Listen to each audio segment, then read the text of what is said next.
বন্ধুসকল নমস্কাৰ আশা কৰোঁ আপোনালোক সকলো কুশলে আছে বন্ধুসকল আজি আপোনালোকৰ সৈতে এই সময়ত শেহতীয়াকৈ প্ৰকাশ হোৱা এটা ইনফৰমেশ্যন দেখুৱাবলৈ লৈ আছো চাওক অৱসৰপ্ৰাপ্ত কৰ্মচাৰী বা পেনশনাৰ সকলৰ বাবে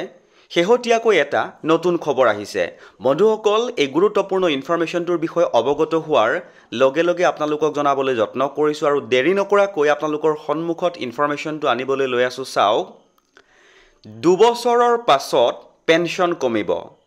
সৰকাৰি পেনশনাৰ সকলৰ বাবে নতুন খবৰ কেন্দ্ৰই স্পষ্ট কৰিলে পেনশন নিয়ম এটা অতি গুৰুত্বপূৰ্ণ ইনফৰমেশ্যন শেহতীয়াকৈ পেনশনাৰ সকলৰ বাবে প্ৰকাশ পাইছে সকলো সবিশেষ আপোনালোকে বুজি পোৱাকৈ জনাবলৈ যত্ন কৰিম আৰু দেৰি নকৰাকৈ আপোনালোকৰ সন্মুখত মই মূল ইনফৰমেশ্যনটো আনিবলৈ লৈ আছো চাওক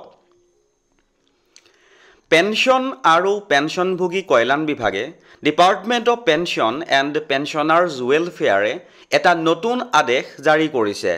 য'ত নিশ্চিত কৰা হৈছে যে এবাৰ পেনশন বা পৰিয়াল পেনশন অনুমোদন হোৱাৰ পাছত সেইটো পাছত হ্ৰাস কৰিব নোৱাৰি যদিহে প্ৰকৃত ক্লাৰিকেল ইৰৰ ধৰা নপৰে তেনে ভুল 2 বছৰৰ পাছত ধৰা পৰিলে সংশ্লিষ্ট বিভাগে পেনশন হ্ৰাস কৰাৰ আগতে ডিপাৰ্টমেণ্ট অফ পেনশন এণ্ড পেনশনাৰ্ছ ৱেলফেয়াৰৰ পৰা অনুমোদন ল'ব লাগিব এটা গুৰুত্বপূৰ্ণ ইনফৰমেশ্যন পেনশনাৰ সকলৰ বাবে শেহতীয়াকৈ প্ৰকাশ পাইছে জনাবলৈ লৈ আছো চাওক পাছৰ পাৰ্টটো সৰকাৰি কৰ্মচাৰী আৰু পেনশনভোগীৰ বাবে সকাহ হিচাপে কেন্দ্ৰই স্পষ্ট কৰিছে যে এবাৰ নিৰ্ধাৰিত পেনশনৰ ধাৰ্যকৰণৰ পৰা সৰকাৰি কৰ্মচাৰীৰ পৰা পুনৰুদ্ধাৰ কৰিব পৰাৰ নতুন নিয়ম এটা গুৰুত্বপূৰ্ণ ইনফৰমেশ্যন মন কৰিব আপোনালোকে পেনশন আৰু পেনশনভোগী কল্যাণ বিভাগে ডিপাৰ্টমেণ্ট অফ পেনশন এণ্ড পেনশনাৰ্ছ ৱেলফেয়াৰে স্পষ্ট কৰিছে যে এবাৰ চূড়ান্ত হোৱা পেনশন বা পৰিয়াল পেনশন হ্ৰাস কৰিব নোৱাৰি যদিহে কেৰাণীয়ে ভুল অৰ্থাৎ লিখা বা গণনাৰ ভুল পাছত ধৰা নপৰে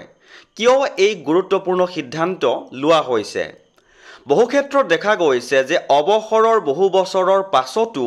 পেনশন চূড়ান্ত হোৱাৰ পাছতো বিভাগে ভুল বুলি দাবী কৰি ধন হ্ৰাস কৰিছিল বা পুনৰুদ্ধাৰৰ নটিচ পঠাইছিল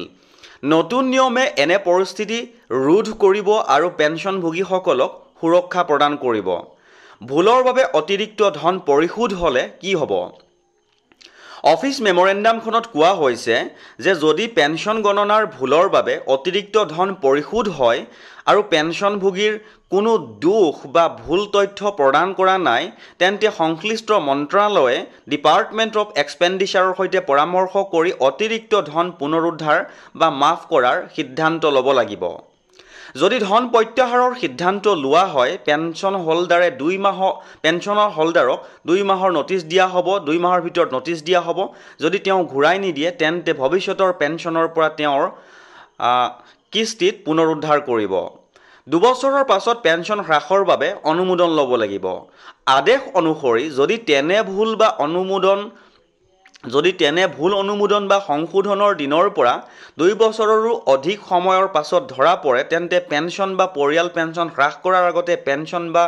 পেনশনভোগী কল্যাণ বিভাগৰ অনুমোদন ল'ব লাগিব ইয়াৰ অৰ্থ হ'ল বিভাগে উচ্চ পৰ্যায়ৰ অনুমোদন অবিহনে কাৰো পেনশন হ্ৰাস কৰিব নোৱাৰিব কঠোৰ নিয়মৰ পালন পেনশন বিভাগে সকলো মন্ত্ৰণালয় আৰু বিভাগক এই আদেশৰ বাধ্যতামূলক কাৰ্যকৰীকৰণ নিশ্চিত কৰিবলৈ নিৰ্দেশ দিছে বিষয়াসকলক সকলো সংশ্লিষ্ট শাখা আৰু পেনশন বিভাগলৈ এই নিয়ম জনোৱাৰ নিৰ্দেশ দিয়া হৈছে যাতে ভৱিষ্যতে কোনো পেনশনাৰে অপ্ৰয়োজনীয় অসুবিধাৰ সন্মুখীন নহয় তে নিশ্চয়কৈ গম পাইছে যিসকলৰ পেনশন ফিক্সড হৈ যোৱাৰ পাছতো